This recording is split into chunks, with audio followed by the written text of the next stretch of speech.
Our brand new CNN poll releasing right now shows a deepening Biden slump. A majority of Americans disapprove of his performance so far, and many see the president as not focusing enough time on the issues that matter most to them. If you compare Mr. Biden to Donald Trump or Barack Obama at this point, history suggests a Republican midterms rout is in the offing. But, and this is a very important but, the president did just get one big win in Congress, and the Biden team believes a second agenda win is coming and coming very soon. So Team Biden is betting his numbers are about to improve. If you're a Democrat and you want to keep control of Congress, they better. Let's walk through them. And let's start with the North Star of American politics, the president's approval rating. 48% of Americans approve right now of the job President Biden is doing. 52%, a majority of you, now disapprove of the job the president is doing. Here's another way to look at that as the disapproval goes up. Look at this. Back in March, 4 in 10 Americans disapproved. Now a majority, 52%. You see the steady progression rise of the president's disapproval rate. That's one way to see the intensity is on the other side. You might have just seen that last Tuesday's elections. The intensity is on disapproval. Here's another way to look at it. How about the percentage of Americans who strongly approve of the president's job performance? Well, that was 34%. More than a third of Americans strongly approved of the president's job performance back in April. That number is now down to 15%. 15% as the president's numbers go down. Here's the problem. Many Americans see a disconnect between what the president focuses on and what they are most worried about. 42% of Americans say, yes, the president has the right priorities. But look at this number. Nearly 6 in 10 Americans think the president is not spending enough time on the issues that they believe are most important to the country. Nearly 6 in 10 Americans believe that. And here's how the divide, if you look at it, if you look more closely at that number. Yes, the president still has strong approval among Democrats, but even among Democrats, members of his own party, those who believe he's focused on the right priorities, down from 90% in April to 75% now. The president also is losing the middle of the American electorate. 52% back in April said the president had the right priorities. That's down to 36% now. In a dip, he never had Republicans to begin with, but even that is down a little bit. Now, if you put these numbers to Team Biden, they would say this. Yes, we had a very tough year in the COVID pandemic, in a tough economy. Team Biden insists this will get better soon. In my opinion, it's been a rough and tough year, and we knew it would be. President Biden has said this all the time. We're in a year-long effort to dig out of the holes we were left. I understand that voters are tired. Americans are tired of how long it's taken to get the economy moving, to get COVID under control. They are in a show me, don't tell me mode. I think we are going to show them in the weeks and months ahead that we have made this progress on COVID. We have made this progress on the economy. With me to share their insights and their reporting on this day, CNN Chief Political Correspondent Dana Bash, our Chief Congressional Correspondent Manu Raju, Zolan Kano-Young's White House Correspondent for the New York Times, and our CNN Political Director David Chalian. David, let me start with you. You're behind our polling here, and I just wanted to walk through some of these numbers. President's approval rating, majority disapprove. And then you look at the top issues facing the country right now. 36% of Americans say the economy. 20% say it's the COVID crisis. 14% say immigration. But 36 and 20 are the top two. Then let me blank this out. This is the two different worlds, the two different countries President Biden is trying to govern right now. Among Democrats, 34% say the coronavirus is still our number one challenge. If you look at Republicans, only 4% of Republicans say that. More than half of Republicans say it's the economy. And look, independents increasingly are siding with the Republicans. The president's having a hard time because he's essentially governing two countries. Yeah, I mean, these are Mars and Venus numbers in that way. And what you see in the numbers is that coronavirus keeps coming down all year long as the most important issue, as it recedes, as people are getting vaccinations and getting back to some semblance of normal life. The needle that the president has to thread and the challenge is his own party, his base, is still in a coronavirus environment, in their headspace of what's important. The rest of the country is really focused on the economy and jobs. And so the president has to morph himself now, it seems, from being the COVID recovery president, and of course these two things are tied together, John, to the economic president. And that the country, independents, Republicans, are a bit ahead of him there. His party still needs to hear him on COVID. That's a very difficult challenge for him. And when you see the numbers that Americans don't think, almost 6 in 10 Americans don't think their president is focusing enough time on the issues that they believe, people at home believe are the most important issues. Inflation comes to mind. People are paying more money at the gas pump, more money at the grocery store. And the president's trying to do this one step at a time to get through his agenda, but there's a disconnect. There is a disconnect, and the challenge here is the president is obviously the two central themes, really, of the presidency, of their agenda. The focus thus far was overcoming COVID and also passing through the legislative packages that we just saw partially happen last week with infrastructure as well as the larger social spending package.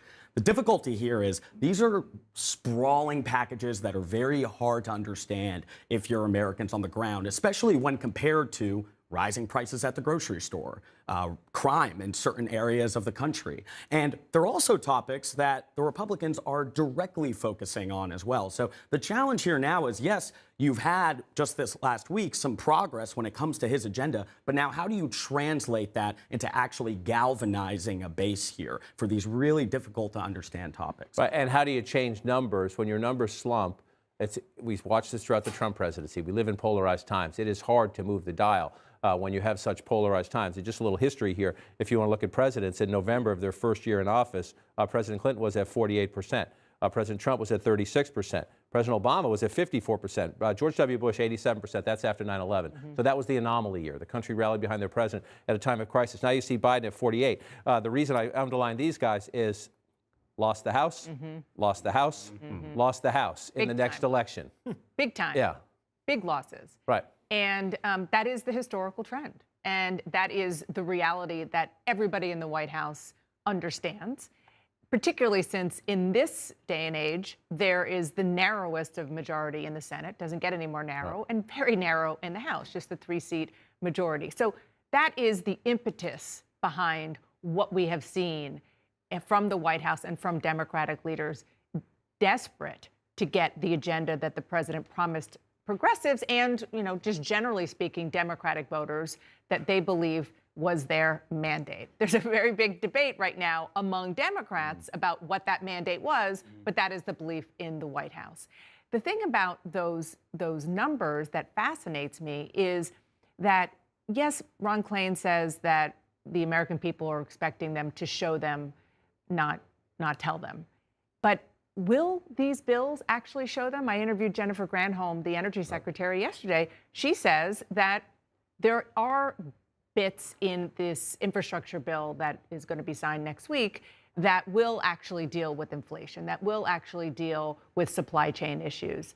But will it? And if not, when are they going to start communicating the I feel your pain message from the White House? That's what a lot of Democrats, I'm sure you as well, hear from, say that at the very least, they need to say, we understand you don't have enough money for groceries or they're higher than they should be. Same with pain at the pump. Yeah, and look, the problem is that it takes a lot of time to spend this much money. I mean, they have, in the first COVID relief bill, a lot of that money is still not into the economy. That passed in March. That was almost $2 trillion. And the Democrats complained that they have not got enough credit for the expansion of the child tax credit, which is one central component of that bill. Also, and that's a central component of the social safety net package. That is still tied up in Congress. Even if they get it done in December, can the new programs that they, whether it's an expansion of Medicare, universal child care, you name it, no child care money, housing money, will that actually be felt by voters heading into the midterms? That's a big question.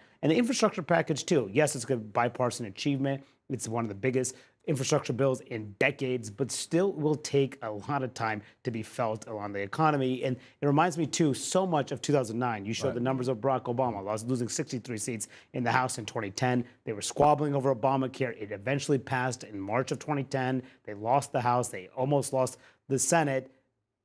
Obamacare is popular now, but it wasn't popular then. It could be the same problem. Right. And again, back to the disconnect point. When people see higher gas prices, they're about to go through higher home heating fuel costs in a big part of the country. When it's hard to find a new car because of the semiconductor chip shortage in the country right now, if your president's not talking about these issues that you're feeling every day, you just see a disconnect, even though he's working on very important things. And even though you're right, the Democratic package, if they pass the Build Back Better plan, would be transformational. People don't see that today. They see what they're going through. And here's the disconnect, right? President Biden, right now, 58% say he hasn't paid enough attention to what people at home believe are the most important problems. That's about the same as where President Trump was. That's a little earlier in the year, before the midterm election, September. And then this is President Obama was at 55% in January of his midterm election year.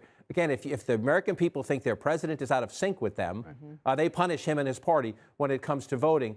How at the White House do they plan? Will we see more of the president on the road? Will we see more of the president talking about these other issues, even as he tries to get the rest of his agenda through? I spent basically the last week, especially after the election in Virginia, as well as New Jersey, talking to political strategists as well as folks in the White House about how they translate what has been a package that has been associated with pretty much being stuck in bureaucratic morass and in a procedural maze into an electoral winner. They're going to plan on sending out cabinet officials across the country, as well as the president, to try and translate the infrastructure package into terms that the American people can easily understand, jobs that it could create. That might be an issue, though, with the current state of the labor market, as well as supply chain issues in terms of time to actually see the impact for some of these things. They're also going to specifically focus on issues in that package, as well as the pending Build Back Better social spending package that they think has widespread bipartisan support, such as empowering Medicare to negotiate down prescription drug prices, thinking that that can win some of the coalitions that they struggled to kind of get votes from last Tuesday as well. So you are going to see, the deputy press secretary described it as a blitz that they're going to do. You're going to see them try and sell this thing. But that's the question there is, how do you translate that legislative package, which has been associated with a slow-moving Washington, into the kind of issues that these polls show Americans are caring about?